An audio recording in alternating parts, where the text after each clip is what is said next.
Hello, Annie Ruler. Are you still here, my friend? You were here a very long time ago. Is that like half an hour? My goodness, I'm the worst.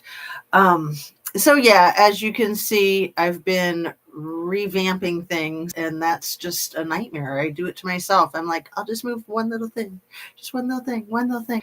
So yep, that's my excuse. I hate it, but I actually love it. Like, look at this. Look at this. Da da. Is it so freaking amazing? So, the problem is every time I change the camera angle, it changes everything. So, as you can see, it's a little bit more simplified. The whole less is more thing. And let's just start talking. Am I all by myself? Everybody's so sick of me and my slowness.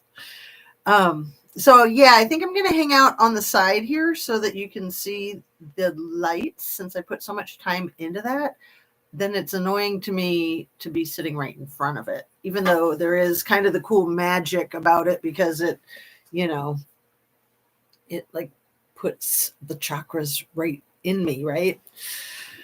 If you believe in that kind of thing. So let's go ahead and get started. Everything that I say is simply my opinion for the sake of starting a conversation, hoping to open up a discussion, learn something, be educational. I'm so sad to be all by my lonesome. I guess I deserve it though, being so slow. Anyway, all the videos that I have made to date have been made for YouTube. It's an entertainment platform. And what else? Please, you guys haven't seen this one in a while. Share, subscribe, turn on your notification bell to ring. I don't like that one. It's big and old, and I've got the little one right there. Okay, so I didn't even need to show you that big, ugly one. Too late, right? And let's show the cool thumb. I'm not going to show you the nasty thumb because I'm sick of it. I only like this one. I want to get rid of that other one. I don't need to. I think I can let it go. Less is more. So, you guys, where do we begin? I want to just kind of talk like overall. I put a link in my description to a video that I watched this morning about a gentleman who is a survivor of Columbine. And so apparently the Columbine anniversary, I think, just happened, right? Or is it happening like tomorrow? It might be tomorrow. It's the 25-year anniversary. And his sister was unalived in the Columbine massacre. He survived.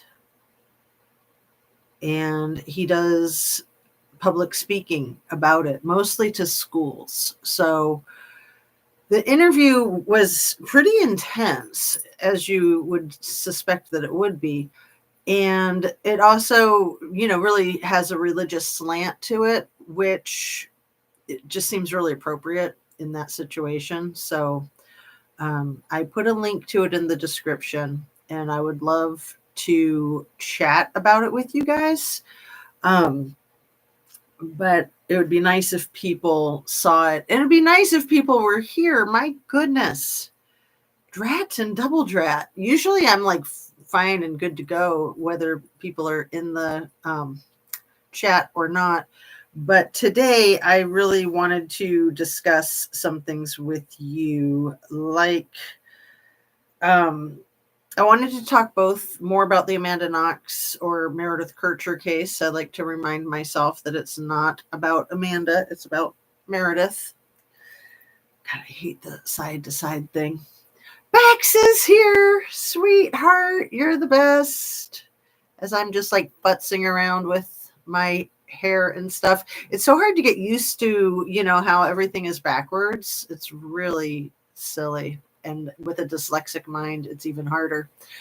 So, anyway, the Meredith Kercher case, and it's interesting because I think it was just yesterday that I read that email, wasn't it? Was it? Oh, if only I had a brain.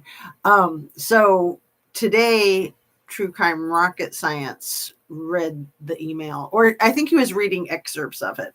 But I always like his stuff. He knows that case inside out, like the back of his hand. And the title of his video was something to the effect of letting people know that Amanda had designs on the young man that lived downstairs that was dating Meredith. What I didn't know, what I learned in that True Crime Rocket Science video, and I will link it in the description too. I knew about the music video that Meredith was in, and I will put a link to that in case you guys haven't seen it. It's phenomenal. She's so cute. And it's really starring her, and it's got a close-up of her, at least one, maybe more than one. Anyway, I didn't realize that only came out a couple weeks before this happened. Which, how long before Kylie Rodney went missing did Far Away was that released? I think it was released quite a bit before, like maybe as much as 12 months, but no, not 12 months. I'll have to ask Shan if she shows up. I forgot to text my my crew that I'm live, so let me go ahead and text just in case she can come in and give us that information. You know, I keep ruminating about how insulting and stupid it was that MC Ultra was criticizing me or my judgment for being friends or for bowing down, I think were her words, to Shan, when, you know, I have a degree in such. And like, it just makes me so sick. I mean, that is so ridiculous and snobby and classist, and it's the last thing I want to be. And, you know, people are people. Like, I don't care what kind of formal education someone has. If they have a brightness about them, that's all that matters. And it doesn't surprise me that Miss MC Ultra says such stupid things, but it's really sad. Yee, look, you're here. I'm talking about you. Were your ears burning? Yeah, I just texted you. You're the best. And yeah, MC is a POS. Classless. That's good, Anna. That's some irony, right? So Shan, how long before Kylie Rodney went missing was the Far Away released? Because you might not know this. I don't know if you've followed the Meredith Kercher case, the Foxy Noxy from way back in 2007 that's back in the news. I only just learned this morning that the music video that Meredith Kercher starred in was only released a couple of weeks before she was red-rummed. So a year prior, an entire year prior, because that would make her like a baby when she did it, which isn't surprising. I mean, she was doing all kinds of stuff as a toddler with professional musicians, but if she was almost 17, then it would have dropped when she was almost 16, meaning she would have recorded it when she was 15. And that's just even more impressive, isn't it, Shan? That's what I thought. I thought it was about as much as a year, but I knew it was sometime in that last year, no more than a year. So yeah, I always thought that she could have been as young as 15. Thank you for confirming.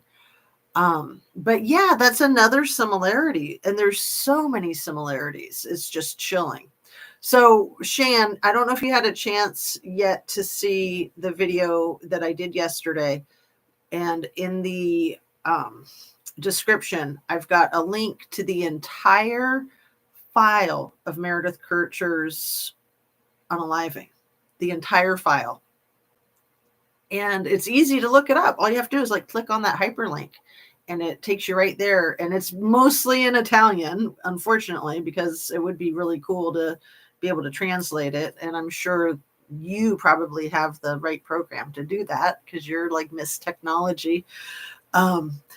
Anyway, one of the only things that's not in Italian is this ridiculously, insanely long email that Amanda Knox wrote to the professor of at the University of Washington, the person who was her main contact point person during her study abroad. And it's just like the craziest freaking email. So that's what I did for my my video yesterday was I just read the thing. And what are you saying here? Gonna say 8 months to a year, but not 100%. The date uploaded is under the song on SoundCloud. Can't help. I'm on a potato. I'm on a potato. That's hilarious. You're so funny. Oh, that's cute. So yeah, if anybody wants to look at SoundCloud and put in the chat the date that it was dropped, that would be awesome. But we can proceed without the precise date. I just thought that you would probably know. So yeah, I was talking about you and how hideous it was and embarrassing to me about that crap that MC Ultra was saying about like, I can't believe Jazz would be friends with and bow down to Shan. She doesn't even have a degree. And like, it makes me so sick to even bring it up. So, but I want to bring it up because it's really been on my mind. It's just like, I've been ruminating, like, what a weirdo to say that. And that is like the most unimportant thing to me in the world is formal education. I mean, just being a good person is what's important. And I think that there's a lot of jealousy of you, Shan, obviously, especially from MC Ultra, but I think others too. And then they like are kicking themselves because they're like, why am I jealous of her? You know, like, I mean, you know that I'm not homophobic at all, but, you know, they might be like, oh, well, she's gay and, you know, she's recovering addict. And it's like, yeah, I'm a recovering addict too. Are you really going to hold that against somebody? Because shame on you when you're like not recovering from any of your stupidity, in my opinion, right? Some people who are very smart don't have a degree. Absolutely. I mean, and a lot of people that are really stupid do have degrees. So it's important to remember that degrees don't make people good humans. If anything, it can make them snobby and prestigious feeling and superior feeling, but doesn't make them superior. But it can put a strain on a relationship when one person in the relationship has a higher degree than the other. And that's sad. You know, my husband and I, we met in college, so we both have bachelor's degrees. I happen to have a master's degree. He happens to not have a master's degree. It kind of messed with our heads initially. And we both thought that he would probably go to graduate school when I finished, but things don't go as planned. And, you know, we almost got a divorce, as a matter of fact, because of that strain and that stress. And I think he feared that I was like accelerating beyond him, leaving him behind me. And I think that I just kind of feared that being in a marriage could hold back not so much my career as just me as a person. But anyway, that aside, going through major transitions in life does change the expectations that you have on yourself and on others, and it doesn't necessarily change you. I mean, I would say that I'm very much the same person that I was when I was 5 years old. and that's the facts. That's the way, you know, that's the one thing Sigmund Freud, I think, really had accurate, is that our personalities are fully developed by the time we're 5. We're hardwired. That's who we are. And if you know anyone, or if you are like a kindergarten teacher and you've been doing that for many years and you've seen your kindergarten kids grow up and become adults and get married and have their own kids, you will know, talking to these people that have done that for a career, that they can recognize any of their 5-year-olds 40 years later. They'll recognize them on the street. They'll recognize them in the grocery store. They'll recognize them in a restaurant. We just don't change that much. We just are who we are. You could say we're born that way, but a lot of it's the hard wiring, and a lot of it is like that super, super early, the developmental 0 to 2. That's the trust versus mistrust. That's when people get hardwired for personality disorders. If they don't trust the world is going to meet their needs, they start manipulating, they start tricking. And those are the narcissists. Those are the borderline personality disorders. Somebody asked me the other day if there was any hope for those people to change. And there's absolutely hope for those people to change if they want to change. The key, right? It's like, how many therapists does it take to change a light bulb? Just one, but the light bulb has really got to want to change. Like, you guys have probably heard that joke. I haven't shared that one in forever. It's a hilarious one, isn't it? Because it's true. So the problem with people with personality disorders, and the fact that the prognosis is so bleak, is that they don't want to change because it's serving them well to manipulate everybody. They think, I mean, Amanda Knox is a perfect example of that. I mean, she's manipulated the freaking world. Man, that girl is such a headache.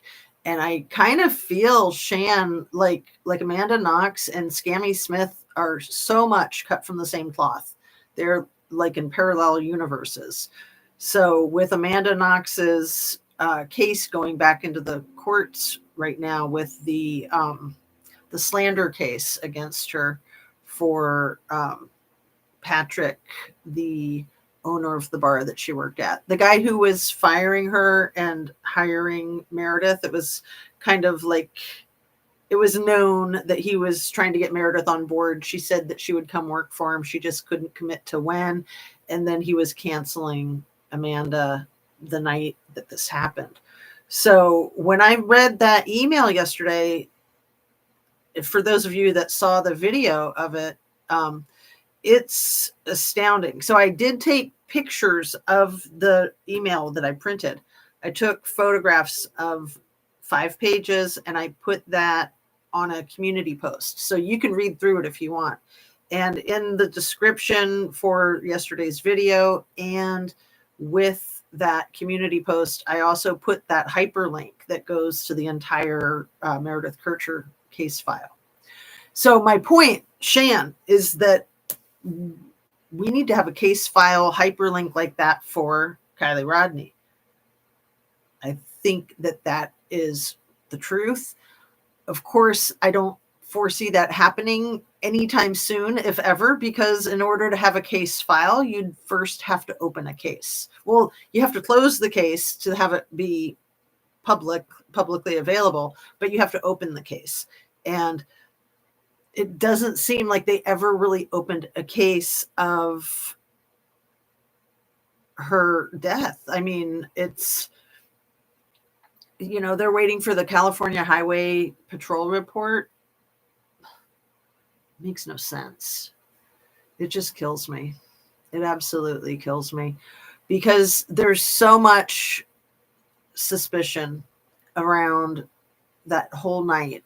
And I'm just so delighted and impressed with the content creators that have just been hammering away at these details. If you guys listened to the last couple Ninja Chihuahua videos, I don't know what that woman does for a living, but she's got a very scientific brain. And she knows a lot about cars and she knows a lot about water. Just like Shan knows a lot about cars and a lot about water, but yeah, not to like put you guys on pedestals. I mean, we all do, but to like be able to articulate it and to be able to put it in a video and to be able to prioritize that as the most important thing above and beyond all else is just phenomenal. It's absolutely phenomenal. So here, let me shut my door so I'm not distracted.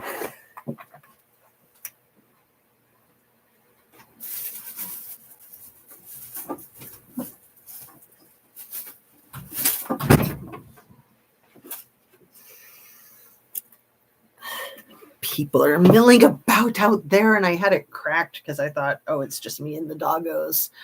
But anyway, Let me see what you guys are saying. I only listened to August through December 22, MC Ultra. Anything else is irrelevant and lacks depth. Absolutely. 100%. She's crazy. No, I probably heard that clip of her saying that on like a ninja video or something. Because, yeah, I never watch any of her crap, but I'll watch other content creators that sometimes have bits and pieces. Yeah, I don't even like hearing her voice. Like, she's so stressed out all the time. She can't speak a full sentence. It's pretty sad. I can see why you'd say that. See why I'd say what? Oh, about Scammy and Amanda Knox. So, yeah, and it's so obvious that Scammy has been so protected this entire time. The last few days, I've been kind of formulating about the crime scene for Kylie. The crime scene that we know of, and I do think that there's a crime scene. I do think that there were crimes committed. Period.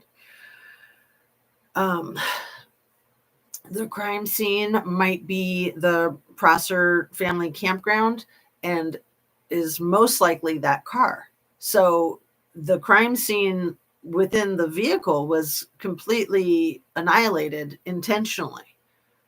That was mind-boggling.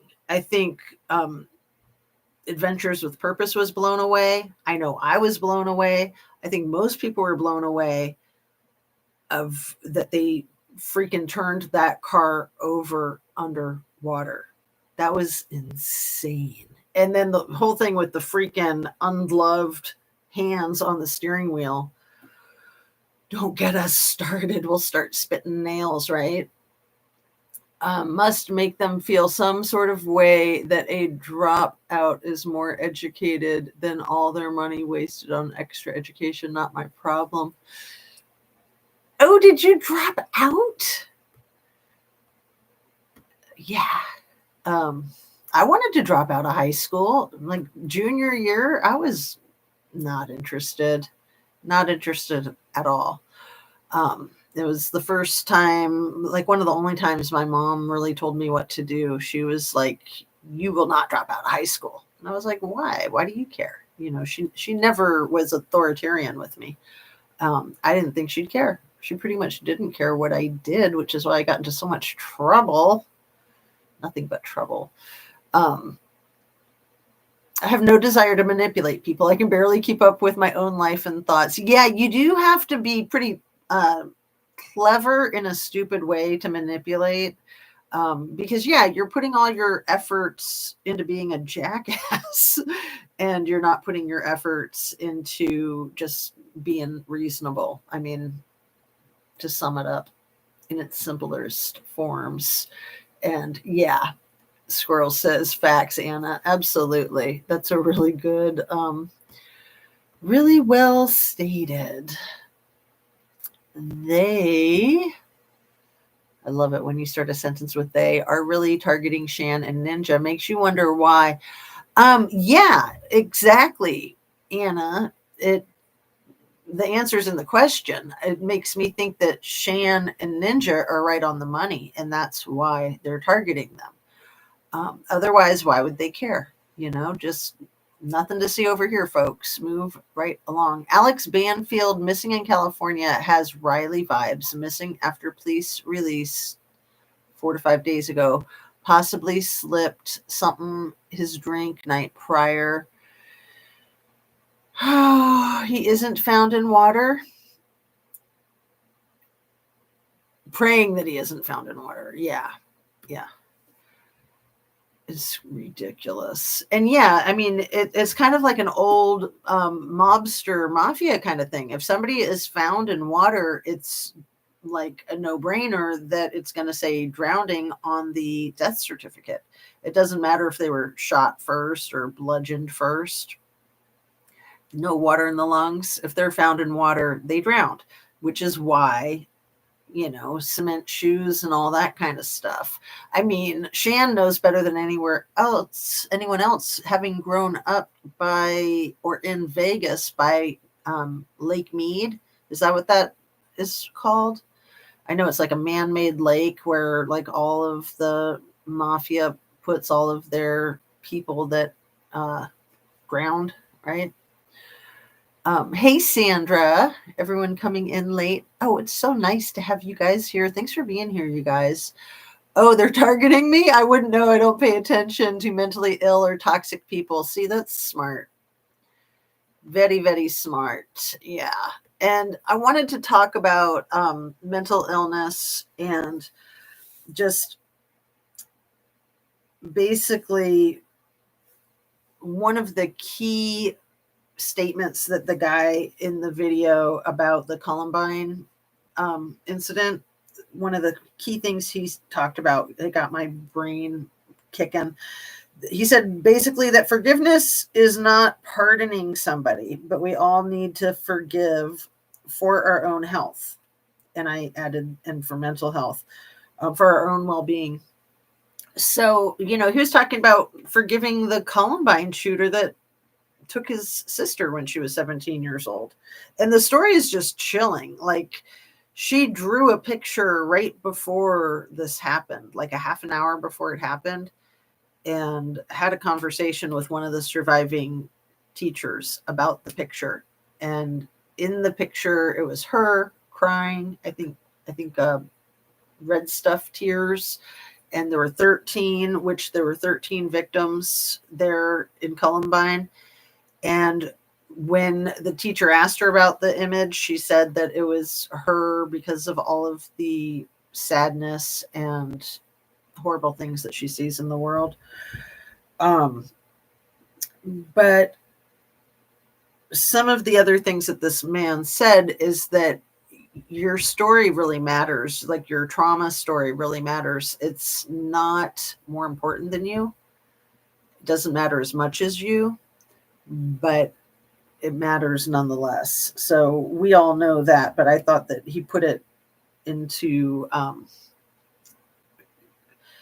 he just had a lot of really great words and ideas, just the way he presented. I mean, this is what he does professionally for a living ever since it happened, for probably 25 years almost, once he became an adult.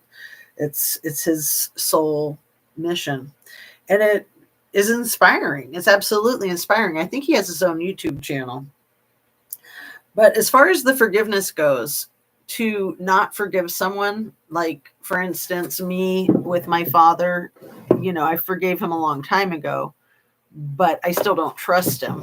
I need to put some chapstick stuff on, one sec. I still don't trust him. I still don't have any interest in interacting with him. But my aunt said it really well. She said to not forgive somebody is similar to drinking poison hoping to hurt someone else. Like, we're drinking our own poison when we hold on to anger and don't forgive. Forgiving does not mean forgetting, and it does not mean that you don't hold them accountable. It just means that you have some grace and some compassion, that you understand why they're so effing stupid. Like, we can all forgive MC Ultra for her constant ridiculousness, right? Squirrel says Lake Mead and Tahoe. Oh my goodness, girl, you put that 4 words together quite eloquently. Lake Mead and Tahoe. Yeah, they have a lot in common, don't they? So Lake Mead is just outside of Vegas, and Tahoe is just outside of Reno. It's crazy. It's really sad, Shan. I haven't heard anything about it yet. I received a package from you. Did the others receive their packages? Was it Shan and Annie?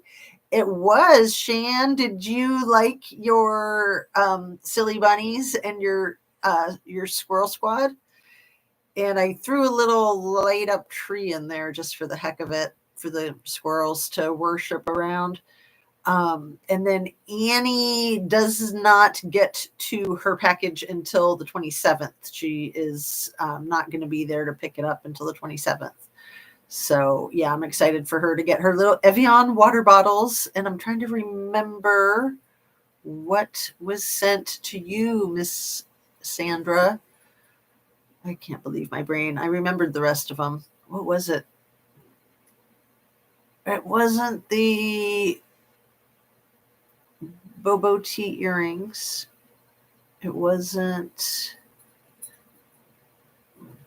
Tell me what we sent you, Sandra.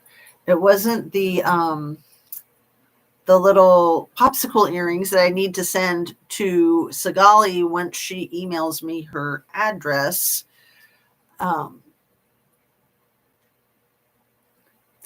Yes, and you're supposed to get the second pair of Bobo tea earrings, Anna. Yes, I forgot who won the first pair, but I have 2 pairs, so don't worry. You'll get yours. I meant to get them ready to put in the mail today, but I've just been very busy, so I will get them ready. Well, and I was also hoping to have Truth Tsunami's information so I can get them both sent out at the same time. And then the heart was won yesterday by somebody. It was so cool. In the it was to the first person to comment after I wrapped up, and the first person that commented said, I'm cool, I don't really want them, give them to the next person. And the next person said, I see that somebody commented before me, but I can't see their comment. And so I guess I didn't win them, which is a bummer because I really wanted them. And the funny thing is she did win them. So the ironing board. Thank you, Sandra. How could I forget that cool ironing board? Do you love it? Isn't the little iron the best part? It's like, it's so well made, that little plastic iron. It's like nice and solid because the ironing board is kind of like flimsy, but yeah, I really like that rose and turquoise ironing board cover. I just fell in love with it, which is why I bought it. I mean, like I said, I could fib and say I bought it for my kids, but they were already old enough to not be interested in playing with a toy ironing board like that. I totally bought it for me. And yeah, I used to keep it in my set early on in starting my channel. And then I was afraid that I was just such a nerd. I had to get rid of things like my bunny rabbits with the floppy legs. I can't believe that Shan has a set of the bunny rabbits with the floppy legs now. As a kid, we used to go to Lake Mead often. When seaweed would touch your legs, we used to say it was the lake people grabbing you. Oh, that's so creepy. I haven't even made it to the post office. I've been a busy squirrel. Yeah, I know. It's a big project getting things ready to go and then taking them to the post office. It's a really big project. And I don't want to jinx it, but we might be moving. So we might be buying a house just like half an hour away from where we live. And so that's been a lot going on in that department. We haven't moved in 10 years, and I do not like the idea of the actual moving, but it has a lot of benefits. And so we'll see how it works out. So that's been taking up a lot of time, just talking about it and trying to organize the business deal, see if we can get it to close. I mean, we're in the really early parts of that process. So, and, kind of resistant because we like our house. We like our neighbors. We hate moving, but, we don't have a garage. We don't have adequate storage space. There's just a lot of reasons to purchase this other place and get on with it, 10 years is by far the longest I've lived in one place in my life. It's crazy. Not forgiving is only hurting yourself. By the time I make it to that part of town, the PO is always closed. Oh, I hate that. That is so annoying. I know. The one that I usually go to is open until 6 for that reason.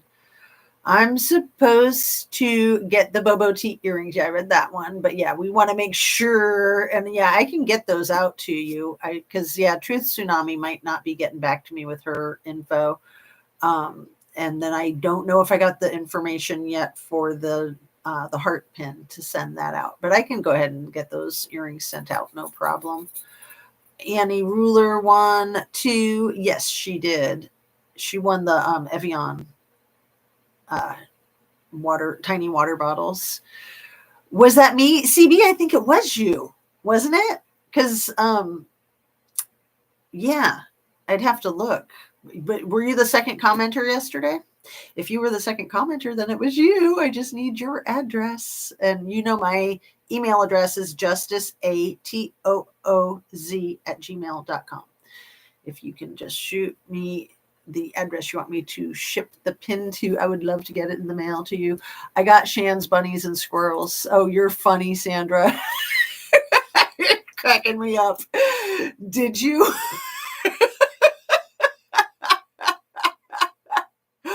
Did you really? Stop. You're kidding me. I did not get them mixed up, did I? I didn't send them both to... Holy crap. How did that happen? Seriously? You're blowing my mind. I thought I was so on top of things. Goodness gracious. There's just no way to win. I give up. I absolutely give up. I totally thought you were kidding when you said that. Please tell me you're kidding. But then Shan's comment, Shan, did you not get a package from me? When I got older, I was told there isn't seaweed in Lake Mead, so maybe it was the people in the lake after all. I just remember playing the creepy game like Floor is Lava, but with lake people. So funny. Yes, very busy today. And hi, everyone. Hi, Michael. It doesn't surprise me because I switched the boxes that your stuff was in. Oh, but that's so frustrating. That's so funny. And it was like the same box. So did I send both boxes to you, Sandra? That's nuts. Or did I send the ironing board to Shan? Oh my goodness. Sandra's not pulling my leg. Let me know the cost of shipping, Sandra, and I'll send the money to you, or I can just send a shirt to return address. I got to look at my receipt. Oh, that's so freaking frustrating.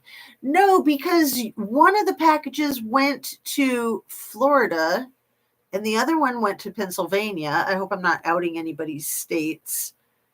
So I remember that one went to Florida, one went to Pennsylvania, because the one going to Pennsylvania was so much cheaper. And I thought that was because of the distance, not because of the weight. Shan, did I send you the ironing board? Holy crap. Maybe I should just stop. Just stop everything. Too funny. Because, yeah, then my light just went out. And it shouldn't be doing that. Why would it do that? Anyway, am I buffering you guys? Because I need to start rebooting my computer right before I start so that I don't buffer. Because, yeah, the one that I sent to Pennsylvania was like $10. And then the one that I sent to Florida was like around $13. Oh, dear. Too funny. So, Shan, you probably have the ironing board. Sandra, did you not get your ironing board? Or I don't think you got both packages. I think one of them went to Pennsylvania and the other one went to the other place. And then Annie Ruler's was just a small envelope that was going to Vegas. That one was super cheap. Because, yeah, I sent all three of them together. Too funny. Too funny. These things, just when I thought I was mastering my life. Anyway, like I said, I was switching up the boxes because the way the sizes of the things were, and I couldn't get the ironing board to fold. Like, I think I would have had to take the screws out, and you know me, I already have a screw loose. So anyway, some of the main things with knowing that Amanda Knox is guilty is that, you know, she misuses and abuses the term exonerated. She was not exonerated. She was sprung because of a technicality. She was sprung twice. She was retried. They don't have double indemnity in Italy, so they could spring her on the technicality and then recharge her, which they did, but then they sprung her again. And she's got all these politicians and lawyers and people advocating for her. In fact, I'm sure that the University of Washington advocates for her too, because they don't want to have one of their students be one of the grossest criminals of all times. And whoever did that was really twisted, you guys. In the hyperlink to the whole case file is the redacted photographs of the crime scene. And it is just so heartbreaking. I'm sure you've seen those photos in other people's videos. I don't want to show them. I was looking at them kind of like with fresh eyes, and, you know, just seeing Meredith's foot, even though it's like under a white shape of a foot, and she's mostly under a blanket. And there's just so much of the red stuff. And it's just so freaking heartbreaking. It's so heartbreaking. And then for the freaking narcissist to keep making this about her 17 years later, she's still making it the Amanda show. It's like, give me an effing break. The girl that you took the life of, you know, Rudy, the guy who served his prison term and was released 3 years ago, Rudy Good, I think is how you say his last name. He has a story to tell, and he seems like he's ready to tell it. My guess is that he might have been paid off to not tell it. You know, Rafaela's family, his father being a physician, his uncle being a lawyer, his whole family being like Godfather types, has a lot of pull also. And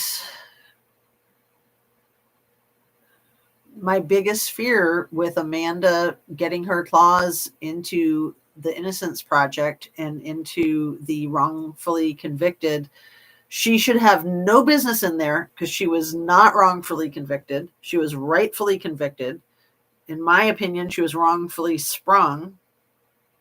But like I said, they probably got so sick of her over there in Italy that they're just like, be gone, just stay out of our country. And I wonder if they can ban her from their country. And I wonder if they have banned her from their country, because I know in the United States of America, states can ban people from their state. I don't think I've ever shared with you that my father was banned from the state of Colorado. And I don't know if he was banned from other states too. But when you get banned from a state, you're banned for life. And the only people who get banned from states are very serious criminals, very dangerous criminals. The men who committed the quadruple homicide in Kansas, the one that Truman Capote wrote In Cold Blood about, they were both banned from Kansas when they went there and committed that heinous quadruple unaliving.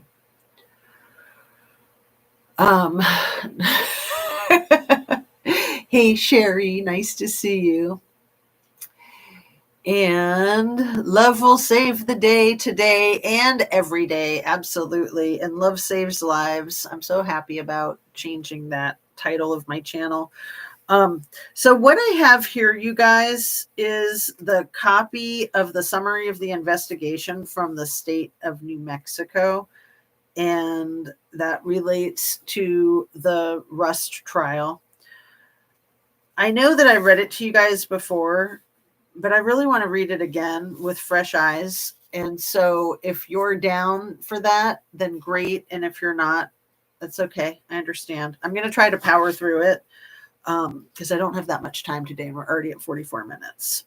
So let's get rolling.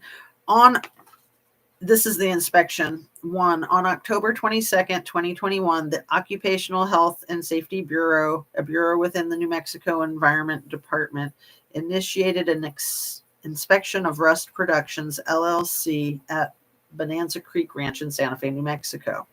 Santa Fe County, New Mexico, in response to a workplace fatality that occurred at approximately 1:47 p.m. on October 21st, 2021.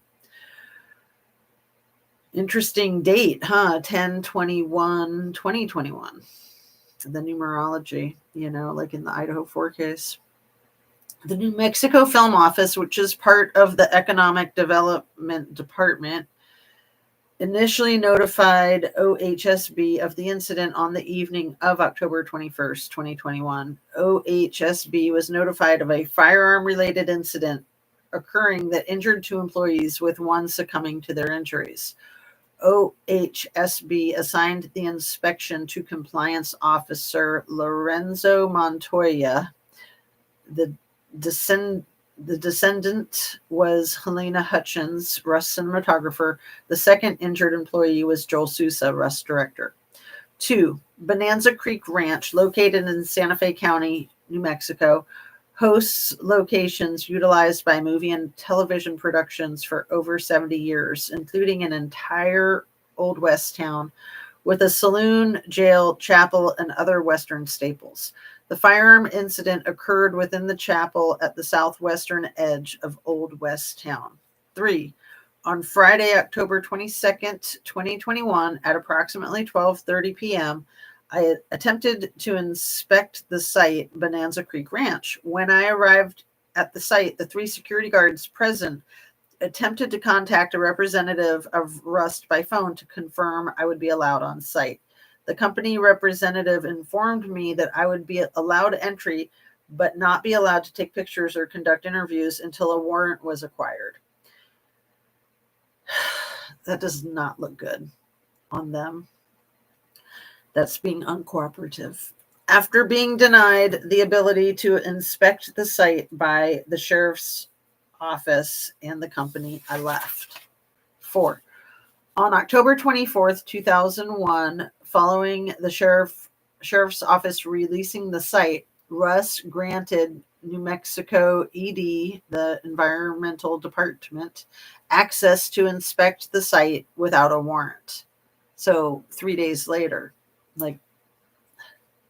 terrible. First 48 hours, you guys, we all know that. And they were there within the first 24.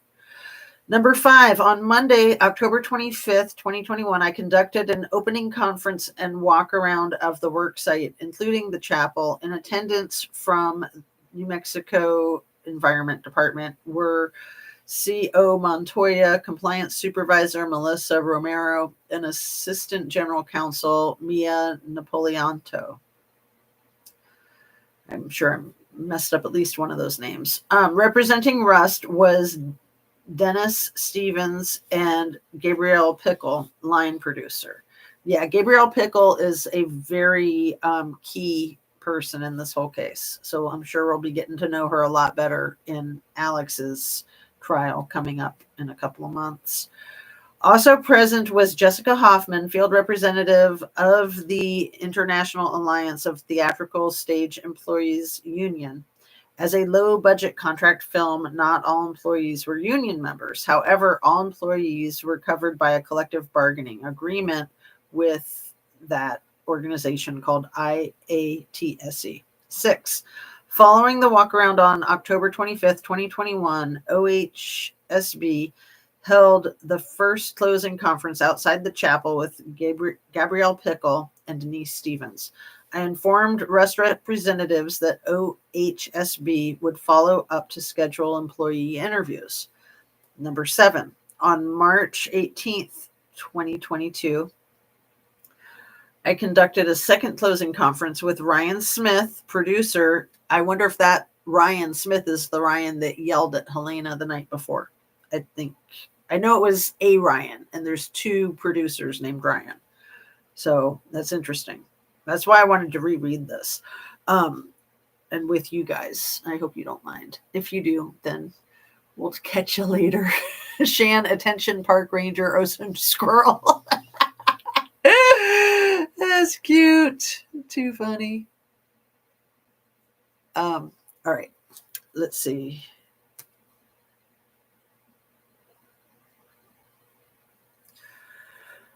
Second closing conference with Ryan Smith, producer, and Russ legal representative from Pillsbury Law, including Derek Mayer, Tom Van Wingarden, and Aaron Dyer. During the discussion, I explained that a citation related to safety practices on the use of firearms may be issued, but that abatement for such citation would require an effective firearm safety program, which could include implementing and building upon the industry-wide Labor Management Safety Committee Safety Bulletin Number 1, Recommendations for Safety with Firearms and Use of Blank Ammunition.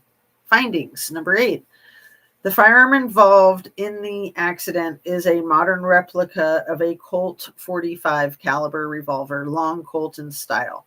Rust had 13 such revolvers for the production in total from manufacturers Piet, Uberti, and Cimarron. In film, firearms are typically controlled by the props department, with the individual responsible for handling firearms and ammunition titled armorer or weapons handler. The armorer for this film was Hannah Gutierrez Reed, and her immediate supervisor was Sarah Zachary, props master or property master. Nicole Montoya, props assistant, provided support to Zachary and Gutierrez Reed. Trying to remember who Sarah Zachary is engaged to somebody's brother. Yeah. Maybe it's the prop assistant, Nicole Montoya. Yes, I'm pretty sure it is. Sarah Zachary is engaged to the person that she hired to be her assistant's brother. So there's an alliance there for sure. Let's see who we got. I will take care of the shipping. No worries. Shan, hey, Miss Justice at work, stopping by to show some love. Hey, Ara, love you, girl. Nice to see you. So yeah, I'm rereading the findings from the investigation of the Rust fatality of Helena Hutchins, because we've got the Alec Baldwin trial coming up. And Alec Baldwin, Hannah Gutierrez Reed, Amanda Knox, Scammy Smith, all of these people belong in the same basket as far as I'm concerned. They're all cut from the same cloth. They're all lying narcissists, and I'm sick of it. And I'm taking it upon myself to do everything I can to enlighten myself and anyone else who's interested in the cold, hard facts so they can be held accountable for their actions. Okay, so where are we at? Props. Nicole Montoya, props assistant, provided support to Zachary and Gutierrez Reed. The Rust props department was small and for administrative purposes was placed under the ACT department, headed by Brian Norvell, who provided support for props but rarely worked with Zachary or Gutierrez Reed. 9. Ryan Smith, producer, was identified as overseeing overall production. A management representative for Rust, I'm pretty sure he is the one that yelled at Helena the night before she was killed. A management representative for Rust was Gabrielle Pickle, line producer, who directly hired individuals and crews, approved hours worked, and had authority to counsel or discipline employees in any department. Her immediate supervisor was Catherine Rowe Walters, unit production manager, who shared similar authority. Also on the management team was Dave Halls. That answers my question of if it was Hall or Halls. First assistant director and safety coordinator, who was the set manager and responsible for general workplace safety, who was peer in authority to Gabrielle Pickle and Roe Walters. I see you guys made a couple of little comments. Don't be hating. Hello. Did they ever figure out who brought the live ammo on set? I'm pretty sure it was Hannah Gutierrez-Reed, but I don't know if they've made that official. I'm pretty sure that it's at least implied, if not official, by the end of her trial. What do you guys think? Let me highlight that. Yeah, it is so sad. And yeah, it's so sad when people don't want to be responsible for their actions. I mean, if I did something that cost somebody their life, I would completely want to be held accountable. I would not run from that, but then I'm not criminally insane like some people are. And I don't think I'm a narcissist, despite the fact that I have a YouTube channel. That does not make me a narcissist. But like I said, you do have to have a little bit of narcissism in you pretty much to do anything, but especially to be an artist, to like do something where you're conveying your own ideas to other people, in my opinion. Okay, so anyway, let's keep going.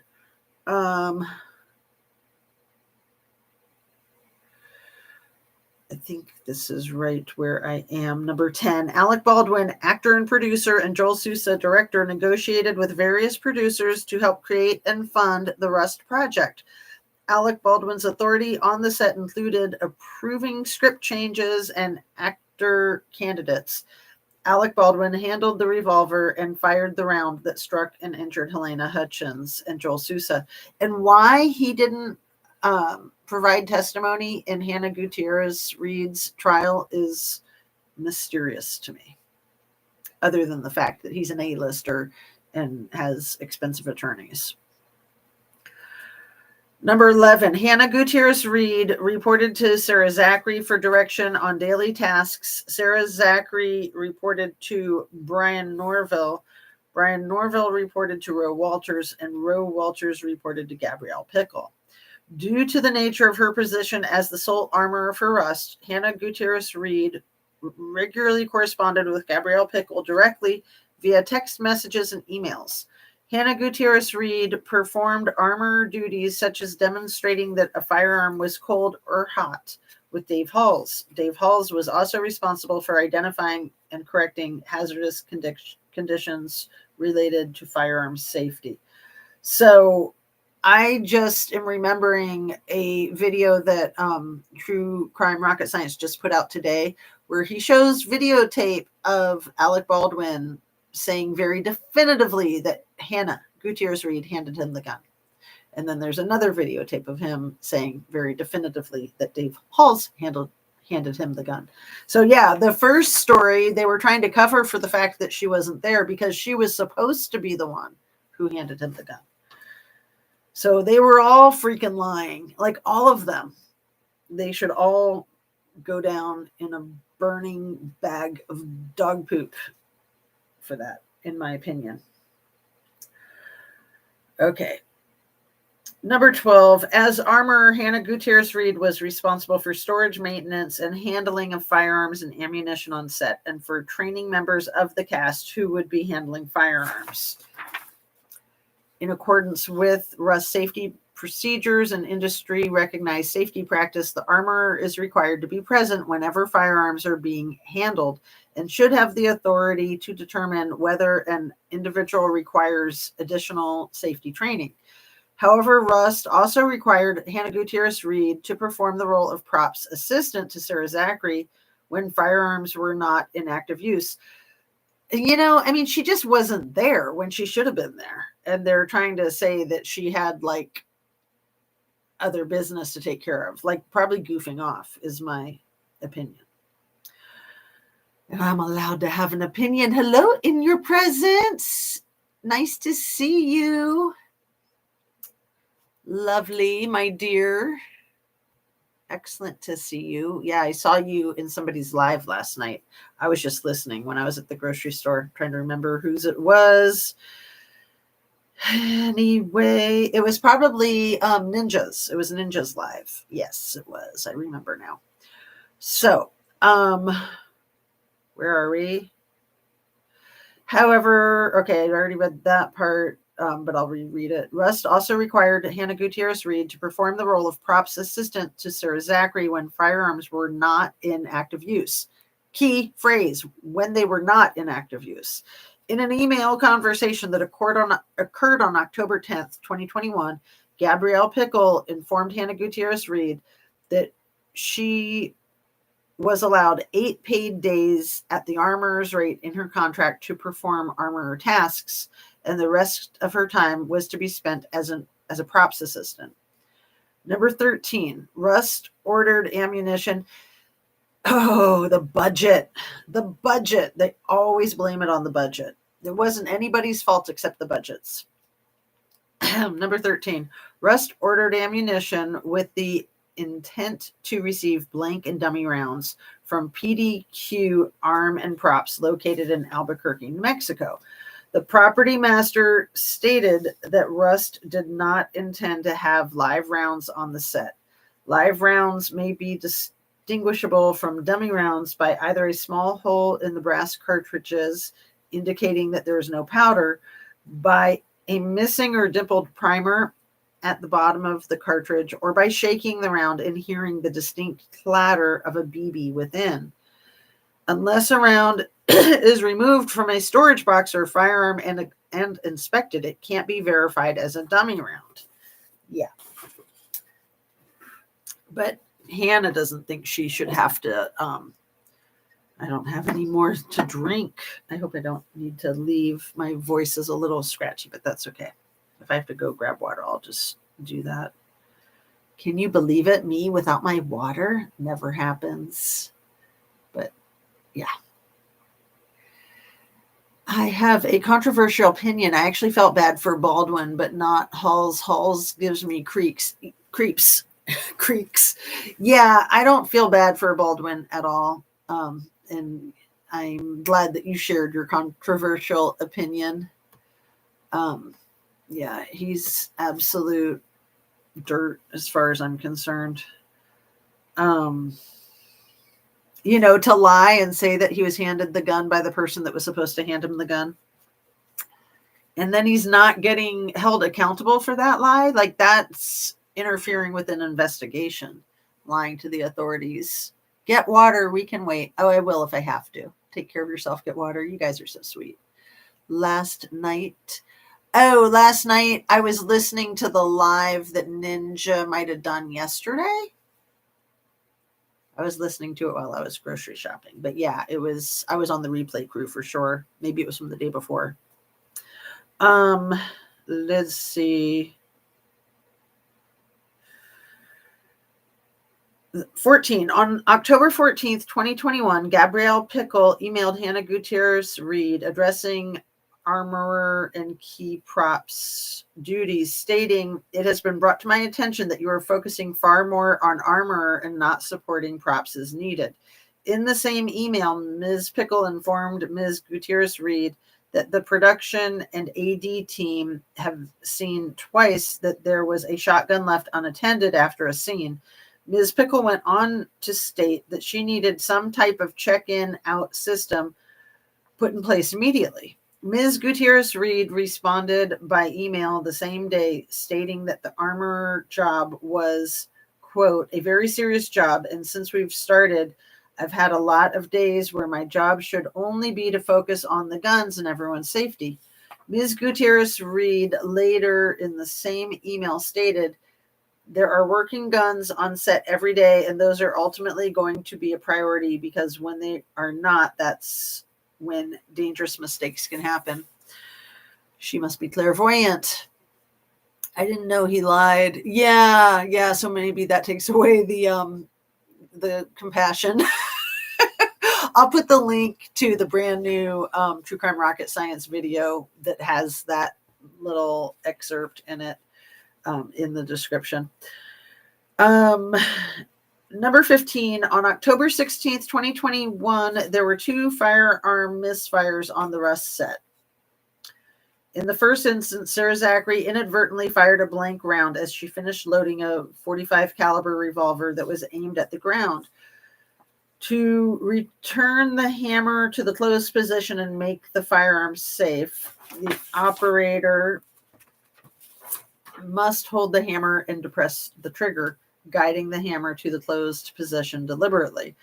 In the case of the first misfire, the hammer slipped from Ms. Gutierrez's thumb or fingers, likely resulting in the firing pin on the hammer striking the primer, which ignited the powder, firing the blank round. 16. The second misfire on October 16th, 2021 involved Blake, and there's no way I can say his last name. It's Teixiera. We'll just call him Blake Tex. Stunt double for Alec Baldwin, and a lever action rifle of unknown make and model. It is not known how the misfire happened, as according to some statements, he was alone in the cabin, and others state he was not alone. Yeah, there were people in the cabin with him who had damage to their ears because it being such a closed, confined space.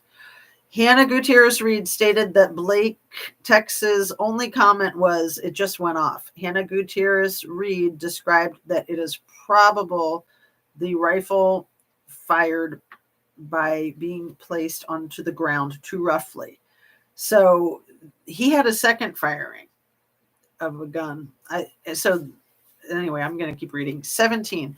On October 17th, 2021, Hannah Gutierrez Reed sent a text message to Gabrielle Pickle stating, "Hey, we're on day 8 of Armorer Days, so if there's gunfire after this, you may want to talk to the producers."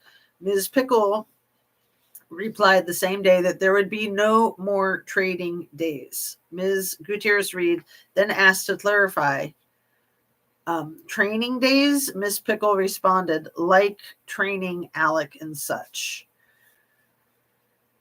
18. On October 20th, 2021, Lane Looper, so he's one of the people that was in the cabin with Blake Tex when that gun went off in the cabin.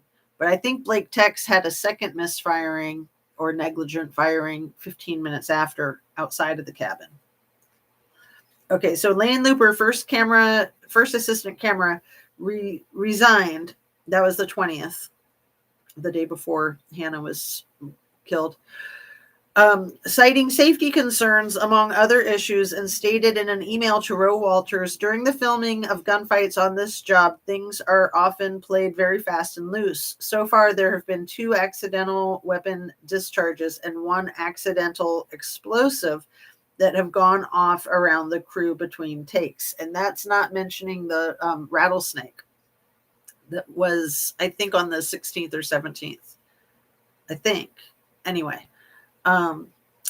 Mr. Looper went on to state, "To be clear, there are no safety meetings these days. There have been no explanations as to what to expect for those shots." 19. On October 21st, 2021, Dave Halls handed a .45 caliber Colt revolver loaded with what he assumed were dummy rounds to Alec Baldwin. Mr. Baldwin aimed the revolver toward Helena Hutchins and Joel Sousa as a projectile was fired, striking Miss Hutchins and Mr. Sousa. 20. Conclusions. 20. As a result of the inspection, OHSB determined that Rust was responsible for a serious violation of the New Mexico Occupational Health and Safety Act. While no specific date or federal OSHA standards exist for firearms used in the film industry, it is clear both the employer and the film industry recognized the hazard associated with the use of firearms on movie sets and the potential for serious injury to employees. Further, Russ demonstrated plain indifference to the safety of employees by ignoring recognized hazards inherent to the use of firearms and ammunition, by failing to take appropriate corrective or investigative actions after 2 firearm-related incidents, misfires, occurred on October 16th, 2021. And they weren't misfires because they weren't supposed to be firing them. So that's negligent discharge, not a misfire, technically. And after employees notified management that they did not feel safe with how weapons were being handled on set, Rust failed to show company safety procedures, which likely would have prevented the accident from occurring. 21. Rust management did not ensure their own safety procedures taken from film industry safety bulletins issued by the industry-wide Labor Management Safety Committee were followed at the worksite, according to the General Safe Practices document provided by Rust.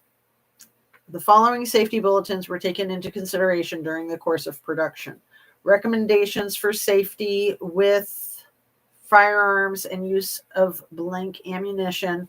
Additionally, on January 7th, 2022, Rust's attorneys informed in New Mexico Environmental Department that the safety bulletins used on set included recommendations for safety with firearms and use of blank ammunition. Rust's use of procedures from Safety Bulletin number 1, recommendations for safety with firearms and use of blank ammunition, Bulletin number 1, Rust's failures to effectively implement those procedures included the following. A. Bulletin 1, page 1. The property master or armorer will work in conjunction with the production's designated safety representative to ensure that the following standards are adhered to. Failure to implement. The standards listed in Bulletin 1 were not enforced by Rust managers and or supervisors, including but not limited to Sarah Zachary, the property master, and Dave Halls, the safety coordinator. Bulletin 1, page 1.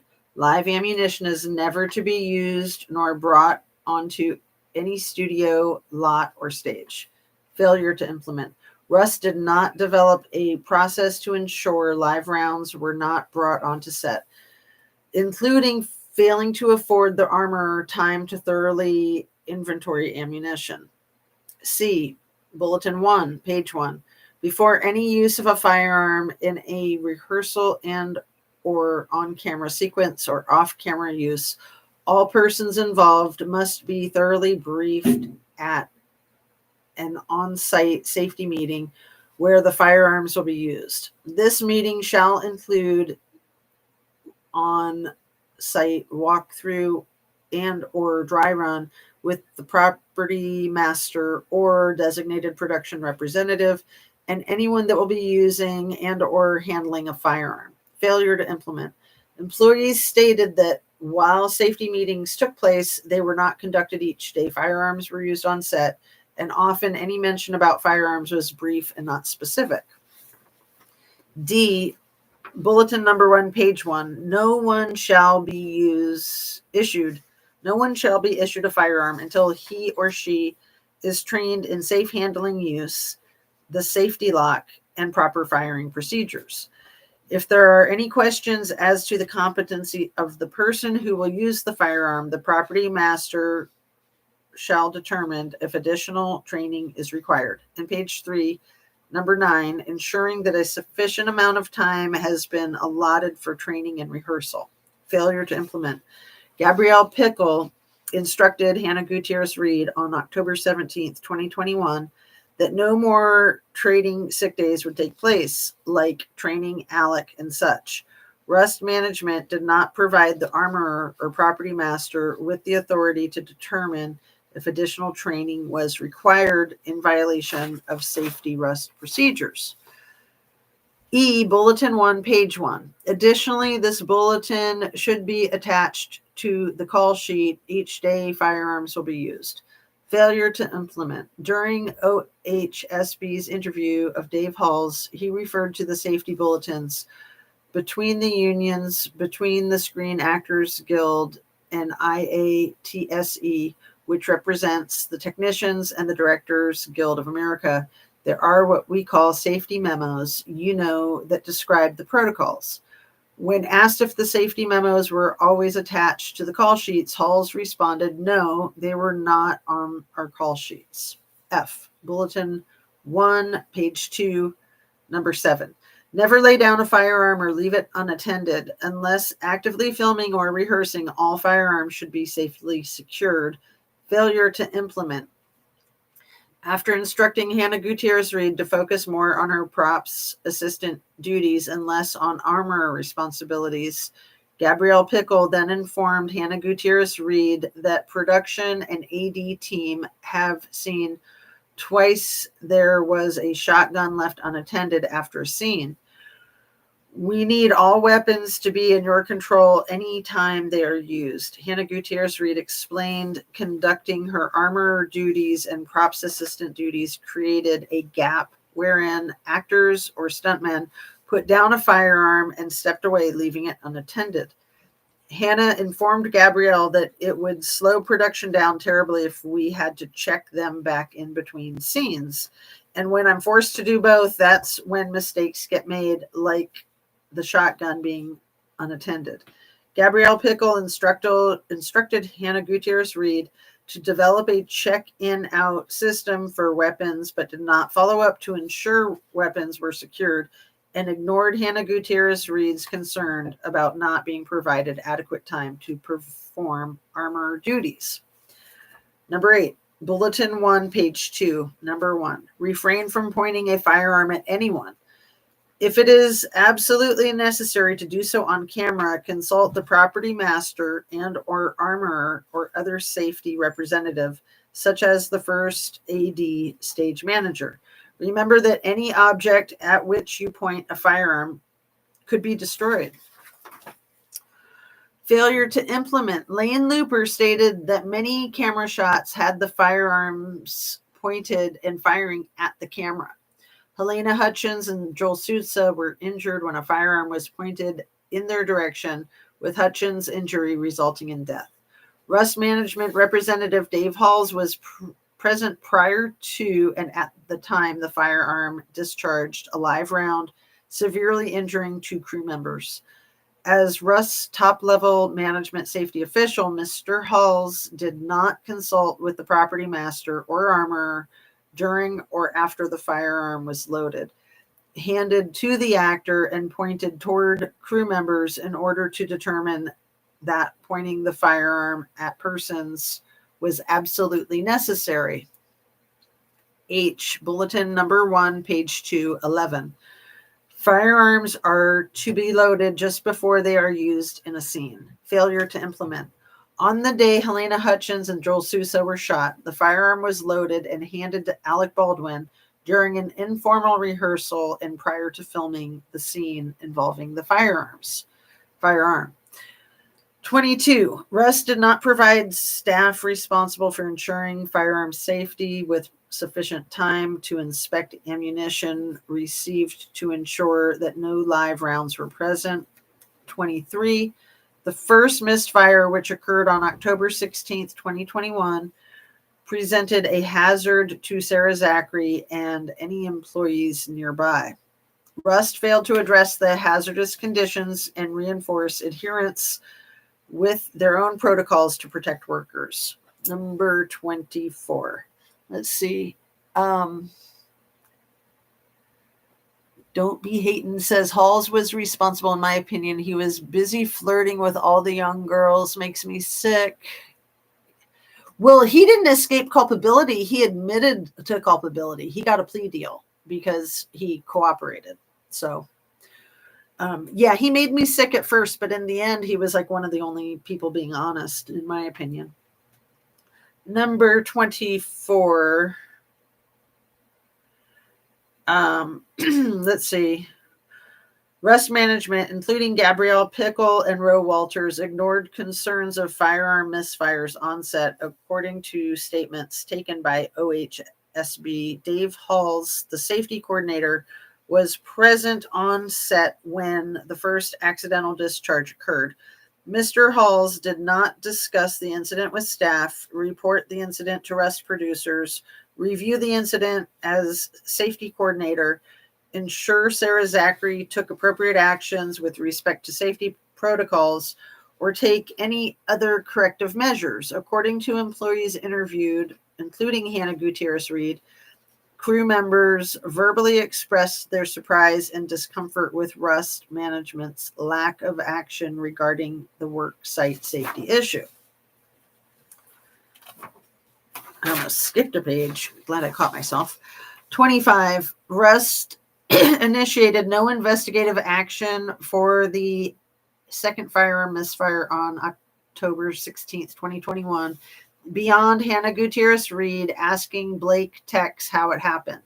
Dave Halls was present during the incident and did not speak with either Hannah or Blake. Lane Looper, first assistant camera, texted Roe Walters informing her, "We've now had 3 accidental discharges, and they're not accidental, they're all negligent. This is super unsafe." It's negligent. The third discharge involved a special effects popper, which is a small explosive that simulates a bullet impact on a surface. So I think they're skipping the fact that Blake had 2 negligent discharges from a firearm, one inside the cabin and then one 15 minutes later outside the cabin. I think that they didn't report that to the Occupational Health and Safety Bureau. Geez, 3 and then right. So yeah, probably because he knew he would get a plea deal and point finger to everyone else. Well, he did seem sincerely affected.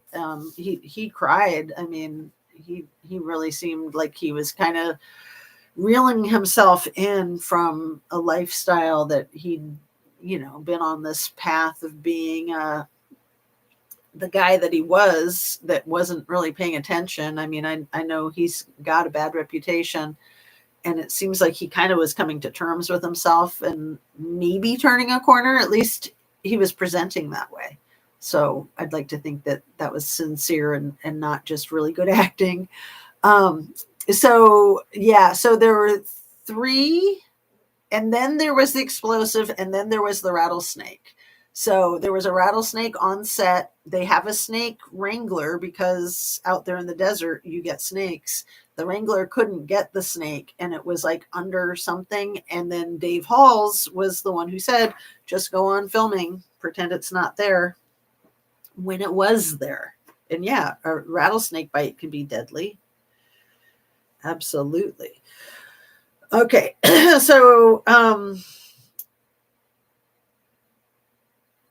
we've now had 3 accidental discharges. This is super unsafe. The third discharge involves special effects popper, which is a small explosive that simulates a bullet impact on a surface. Roe Walters responded, accidental discharge on the firearms.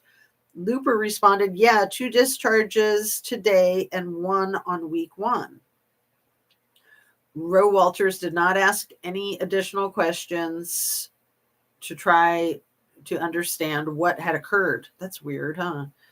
Despite being informed of the misfires and that at least 1 employee expressed not feeling safe, Rust Management took no corrective action. 26. Rust recognized the hazards associated with the firearms and adopted safety bulletins that were designed to control and mitigate these hazards. Rust described these protocols as being enforced by the first assistant director, who is the safety coordinator. Ryan Smith, producer, also stated during the closing conference that all members of the cast and crew have stop work authority. Despite this, no corrective, investigative, or disciplinary action was taken after the first and second firearm misfires by any member of management. Dave Halls, first assistant director and safety coordinator, was physically present and witnessed these misfires and chose not to take any corrective, investigative, or disciplinary action. That's why he has a bad reputation. When the unit production manager, Roe Walters, was informed by the props master and the first assistant camera that the weapons misfires had occurred, Walters did not initiate any corrective, investigative, or disciplinary action in accordance with Rust's safety procedures. We're almost done. I'm going to highlight your OMG. Yeah, it was, this is why Lane Looper left. And because he left, he's still alive, because he would have been in the position that Hannah was in. But I don't know. With Ryan Smith, I think, was the Ryan that was yelling at Helena the night before, and then her just happening to become deceased by accidental gunshot the next day. Those things just don't happen. What a coincidence. And there's no such thing as coincidence. 27, when the first assistant camera resigned, informing management that there was an ongoing lack of firearms safe practices among other labor issues and that misfires had occurred, Rust management took no action to review or address worker safety concerns. And I think the explosive was the thing that happened during the first week. And any of these incidences should have stopped everything and gotten thoroughly reviewed. Let's see. When the armor had used most of their contractually limited armor days, they were issued a written instruction to focus less on their armor tasks and spend more time assisting the props department. When the armorer expressed a need to ensure actors be able to safely handle a firearm with a holster, they were told by the line producer that the armorer would be informed if that was necessary. When the armorer was scheduled to train the stunt crew on firearm safety, she was told that the stunt coordinator would handle that instead. 28. The employer, Rust Movie Productions, LLC, demonstrated plain indifference to the hazards associated with firearms by routinely failing to practice their own safety protocols. Failing to enforce adherence to safety protocols and failing to ensure the handling of deadly weapons was afforded the time and effort needed to keep the cast and crew safe. Oh no, we got to quick. Hurry. Faster. We've all seen Alec Baldwin flopping around on the ground, pointing his gun, yelling at everybody, quick, do it again, and firing his gun after the director yelled cut. He actually released that footage thinking that it was going to show something good about him. What kind of nut job would think that? He's flopping around in the dirt like a fish, pointing with a firearm, yelling at people. Crazy. And saying, hurry, fast. Again. Okay. Additionally, the employer disregarded or otherwise did not follow up, ask questions, or try to understand what happened when employees notified management about the misfire incidents. I don't know why they don't just call them negligent discharges like they should. And not feeling safe on set. The safety coordinator was present on set and took no direct action to address safety concerns. Management was provided multiple opportunities to take corrective action and chose not to do so. As a result of these failures, director Zol Sousa and cinematographer Helena Hutchins were severely injured. Helena Hutchins succumbed to her injuries on October 21st, 2021. Recommendations. 29. Based on the above findings, I recommend a willful, serious citation with penalties to be issued to Rust Movie Productions, LLC, citing the plain indifference to the recognized hazards associated with the use of firearms on set to which their employees were exposed. Wow, don't be hating. You're the only one here. Thanks for all your comments. Let's see. Yeah.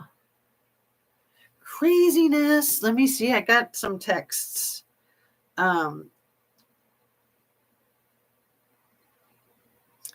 So I just had to answer that one real quick. So yeah, rather than take a break and get water, I'm going to just focus on wrapping up. Thank you so much for being here. Don't be hating. I love that handle. It's so funny. So yeah, I don't know why they would keep calling them misfires when they're not misfires. They're negligent discharges. I don't understand that at all. Language is important, especially when you're dealing with legal issues and the documentation of legal issues. So It's weird. Thanks again for being here. I hope that wasn't boring. I was a little concerned with reading it a second time, but it was probably all different people in the live. If you are even still in the live, I know that you're the only one commenting. Don't be hating. So thanks. Otherwise, I'd be so lonely without you. And for me, it was very eye-opening because the first time I read it, I didn't know much about all the ins and outs of the details of the case. And so rereading it now, I feel like I have a much more thorough understanding. And they're still leaving out the second misfiring from the Tex guy, the body double. What was his name? Blake Tex. He had 2 of his own. So would that make it 3 in the same day? It sounded like, I'd have to go back and look, but it sounded like the one that Sarah Zachary, I think she shot herself in the foot, like literally. It sounded like it was the same day as the one with Blake. So it's unbelievable to have a single negligent discharge of a firearm on set. Unbelievable to have multiple. And how sad, how unnecessary it was for Ms. Helena Hutchins to have her life ended. Like, I mean, she was just at like the peak of her life. Her career was just taking off. Her little boy was like 9 or 10 years old. She'd been married for 16 years, I think. So she got married when she was about 24, if that's accurate. Anyway, her career was just taken off. You know, she hadn't been out of graduate school for that long. And I think she had some type of graduate school education degree from her home country. And yeah, it's just really tragic. And for, you know, for her to come from a country that's war torn and then to die with friendly fire. Sandra's still here. Awesome. So Sandra, did you get both packages? It sounds like Shan probably got your ironing board and iron, right? You didn't get that one, did you?